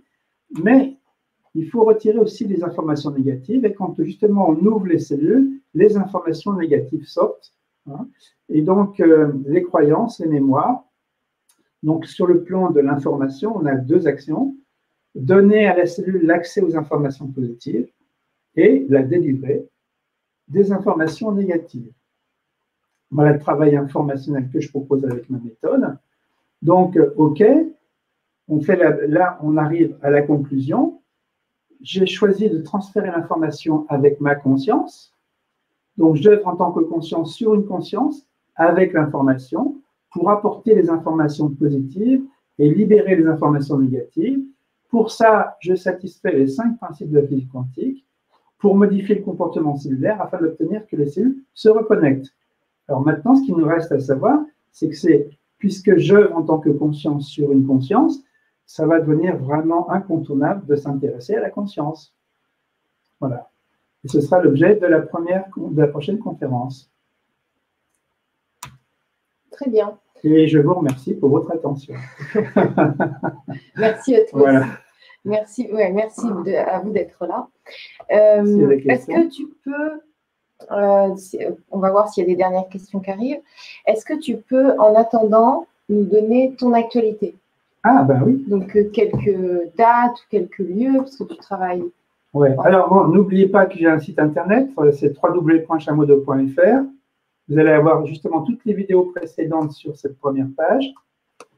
Que je donne des consultations à distance ou que vous soyez dans le monde, vous pouvez avoir une consultation. Il suffit d'aller sur mon site internet, vous cliquez sur rendez-vous et vous pouvez prendre votre rendez-vous directement. Je donne des consultations en physique en Vendée, à Paris et en Suisse. Et justement, j'habite maintenant à la Vendée et je donne toute l'année des consultations en Vendée, mais parfois je me déplace et notamment du 13 au 15 septembre, je vais donner un stage en Suisse. Du 16 au 20 septembre, je donnerai des consultations à Genève, en Suisse. Puis, je viens à Paris pour le Salon Zen, du 26 au 30 septembre. Et puis, donc, du 1er au 5 octobre, je vais donner des consultations à Paris, en physique. Donc, il y a des places encore disponibles. Vous pouvez aller sur mon site, vous cliquez sur rendez-vous, vous prenez votre rendez-vous. Du 11 au 13, je serai au Salon à Nantes et je donnerai des consultations, des mini-consultations sur le salon de 10 minutes et je donnerai des conférences. Et puis, rendez-vous avec Gwénoline le 18 octobre. Voilà. Oui, la prochaine conférence. Donc, il y a une question de David. Je t'embrasse, David. Ça fait un petit moment que je ne t'ai pas vu. Merci pour toutes ces informations sur ce thème que j'apprécie beaucoup. Est-ce que l'intention de soin suffit ou faut-il la foi et ou se fondre dans un état de fusion avec le tout pour que ça fonctionne? Merci. Il y a plein de questions là. Alors, c'est vrai que l'intention, je vais donner justement, pas dans la prochaine conférence parce que je vais parler de conscience, mais dans celle d'après, je vais parler de ma méthode pour de bon cette fois-ci. En concret, je vais vous expliquer que l'intention, c'est de l'information plus de l'énergie et qu'il y a 4 canaux possibles pour l'intention. Je peux avoir une intention par la pensée, par le verbe, par la visualisation et aussi par le geste, ce que j'appelle le toucher quantique. Rappelle-moi la question. Est-ce que l'intention de soin suffit? Alors, l'intention, donc, si on utilise les 4 canaux en même temps, on multiplie par 100 l'intensité de l'intention. Mais si en plus on est dans un état de cohérence cardiaque et qu'on crée un champ de cohérence d'amour avec les cellules qu'on veut traiter, l'information passe 100 fois mieux. Donc, il y a moyen de rendre l'intention plus efficace. C'est clair? Et c'est quoi encore? Faut-il avoir la foi et ou se fondre dans un état de fusion avec le tout pour que ça fonctionne? Alors bon, même quand les gens n'ont pas la foi et n'y croient pas, ça marche. Ok, voilà. Donc ça c'est répondu, David. Ouais. David qui est un excellent photographe, vous pouvez aller regarder sur son Facebook. Autrement, donc avant de mettre fin à la conférence, oui, j'aimerais donner le programme du mois de septembre qui va être très, très, très intéressant. Vous allez trouver des perles. Donc déjà, il y a Elodie qui va intervenir sur la beauté et la minceur. C'est une esthéticienne qui a plus de 25 ans de carrière et elle est très intéressante. Elle va vous partager plein d'astuces. Il va y avoir, donc ça va être le 8 septembre. Il va y avoir aussi le vendredi 13, Stéphane qui va intervenir sur l'oxygénothérapie. Donc, c'est un principe où on est dans un caisson sous pression pour recevoir de l'oxygène dans le corps, parce que le corps a besoin d'oxygène pour se régénérer aussi. C'est ce qu'on fait lors d'un footing à faible intensité. Donc, on va avoir Catherine Leu qui va intervenir sur l'irrigation colonique le 18 septembre. Et le 19 septembre, Philippe qui va intervenir sur mettre du ki dans sa voix. Donc, lui, il va faire résonner la voix pour que le corps se sente bien. Voilà pour le programme. Écoute, Jean-Pierre, on te remercie. Moi, je te remercie pour ton accueil. Je remercie tout le monde aussi pour être à l'écoute de ce que je dis. J'espère que ça vous a intéressé. Tout le monde a dit que c'était super et qu'ils trouvaient que c'était génial. Donc, apparemment, ça vous intéresse. En principe, tout ça, c'est au service de la santé, c'est au service de la reconnexion et c'est au service de la libre circulation de l'information, c'est-à-dire de l'amour. Voilà. En tout cas, merci beaucoup, Jean-Pierre. C'est toujours agréable d'être avec toi. On s'amuse beaucoup aussi. Oui, je reconnais que mes cellules sourient quand je suis près de toi. Et donc, moi, je suis super contente de vous retrouver. Là, on n'était pas ensemble pendant cet été, mais vous savez que je suis avec vous tous les jours sur Instagram. Je vous fais des stories, je vous fais des posts aussi. Et sur Facebook, donc vous pouvez aller sur Instagram. Vous découvrez plein de choses diverses et variées, un petit peu de ce que je trouve et ce que je partage dans la vie. Et puis, si vous aimez bien le contenu, vous pouvez partager ces conférences. C'est hyper enrichissant aussi pour les autres. Voilà, je vous embrasse très fort. On vous embrasse. Oui, je pense que ce genre d'information est de nature à libérer les êtres humains et qu'il est vraiment important de les faire circuler. Voilà. Voilà, c'est dit. À bientôt, les amis. Bye Bonne bye. soirée.